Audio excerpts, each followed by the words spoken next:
Welcome all. Today we are going to discuss about the topic futures. From the previous seminar presentations we studied about exchange traded derivatives. So today's topic is an instrument of exchange traded derivative, that is futures. So let's start. Futures. Futures is an exchange traded standardized contract between buyer and seller for the purchase and sale of a specific quantity of underlying at a particular price on a specified date. In other words, futures is an agreement between a buyer and seller to make a trade at an agreed price on a future date. The exchange protects itself from counterparty default risk by means of margin system. Here margin means an amount of money deposited by both buyer and seller the clearing house to ensure the performance of the contract. So in futures contract the risk is reduced. ഒരു ബയറും സെല്ലറും തമ്മിൽ പ്രസൻറ്റിൽ തന്നെ future ഡേറ്റിൽ ഒരു underlying അസറ്റിൻ്റെ price അല്ലെങ്കിൽ value ഇത്ര എത്തുമെന്ന് പറഞ്ഞുകൊണ്ട് അവർ തമ്മിൽ ഒരു അഗ്രിമെൻറ്റിലേക്ക് എത്തുകയാണ്. ആ ഫ്യൂച്ചർ ഡേറ്റ് എത്തുമ്പോൾ പറഞ്ഞുറപ്പിച്ച വിലക്ക് സെല്ലർ ബയർക്ക് അസറ്റ് വിൽക്കുകയാണ്. രണ്ട് പേരും ആ എക്സ്പയറി ഡേറ്റ് അല്ലെങ്കിൽ ഫ്യൂച്ചർ ഡേറ്റ് എത്തുമ്പോൾ ആ കോൺട്രാക്റ്റ് ഫുൾഫിൽ ചെയ്യാൻ ബാധ്യസ്ഥരാണ്. ഇത്രയാണ് ഫ്യൂച്ചേഴ്സ് എന്ന് പറഞ്ഞാൽ അല്ലെങ്കിൽ ഫ്യൂച്ചേഴ്സ് കോൺട്രാക്റ്റ് എന്ന് പറഞ്ഞാൽ. Next topic is characteristics of futures contract. So the first one is standardized and exchange trader. Terms and conditions are well standardized. Quantity, quality of underlying, time, place, method, date of delivery are standardized and exchange rate described by the exchange. Next one is reduced risk. By the use of margin system, counterparty risk is reduced. Already പറഞ്ഞ പോലെ futures contractൽ counterparty risk കുറവാണ്. And next one is transparent. Here, the information of market and contract particulars are available to the public. So, the futures contract is transparent. Next one is contractual obligation. Contractual obligations are entered directly with the exchange. Both the buyer and seller are obliged to fulfill the contract. Next one is easy access. That is, relatively small contract size make futures contract accessible to members of the general public. That is easy access. And the last characteristic is higher liquidity. It is traded on the official trading platform of stock exchanges, which ensures continuous demand and supply. So the futures contract are of high liquidity. So that's all the characteristics of futures contract. Next topic is futures terminology. There are some terminologies related to futures contract. Let's go through them. First one is futures. As we already discussed, it is a futures contract traded on official trading floor of an exchange. Next one is long position. An investor is said to have long position when he buys future contract.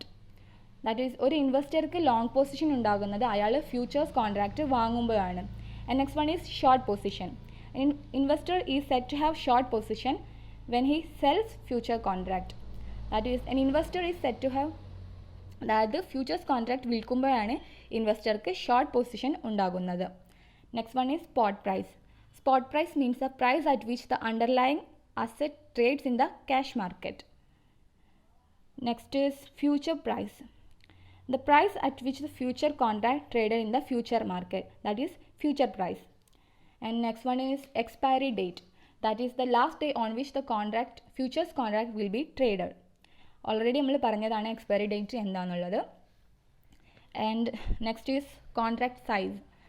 Contract size means the amount of quantity of asset that has to be delivered under one contract. അതായത് ഒരു കോൺട്രാക്റ്റിൻ്റെ അണ്ടറിൽ deliver ചെയ്യുന്ന quantity of അസറ്റിനെയാണ് contract size എന്ന് പറയുന്നത്. Next one is contract cycle. That is the period over which a contract trades. So സിമ്പിളാണ്.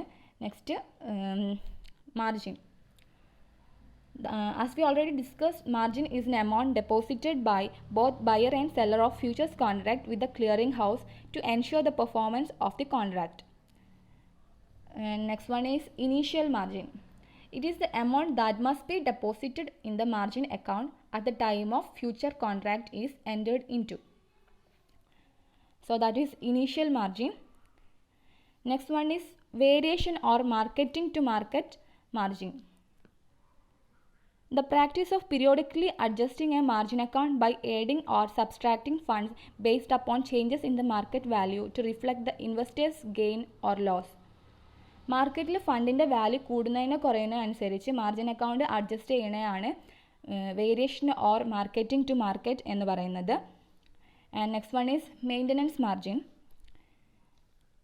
Maintenance margin. The amount of margin set aside to ensure that the balance in margin account never become negative. അതായത് margin അക്കൗണ്ടിലെ balance negative ആവാതിരിക്കാൻ വേണ്ടി മാറ്റിവെക്കുന്ന margin എമൗണ്ടിനാണ് maintenance margin എന്ന് പറയുന്നത്.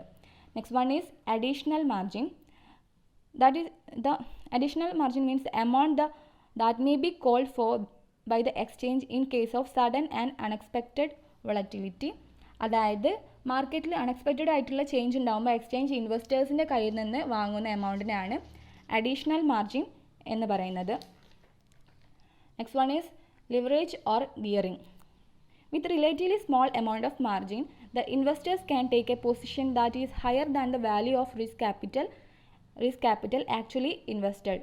എന്ന് വെച്ചാൽ small amount of മാർജിനിലൂടെ തന്നെ ഇൻവെസ്റ്റേഴ്സിന് futures കോൺട്രാക്റ്റിലൂടെ higher position ഉണ്ടാക്കാം എന്നാണ് പറയുന്നത്. And next one is buy futures when you are bullish.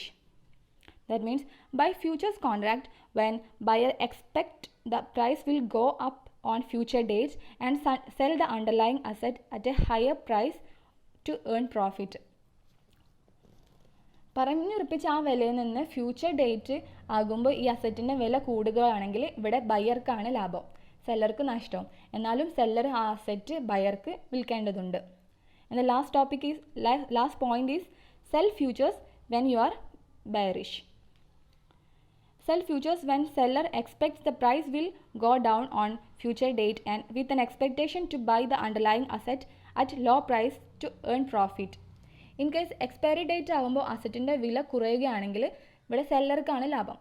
എന്നാലും ബയർ ആദ്യം പറഞ്ഞ എമൗണ്ട് കൊടുത്ത് ഈ അസറ്റ് വാങ്ങേണ്ടതുണ്ട്.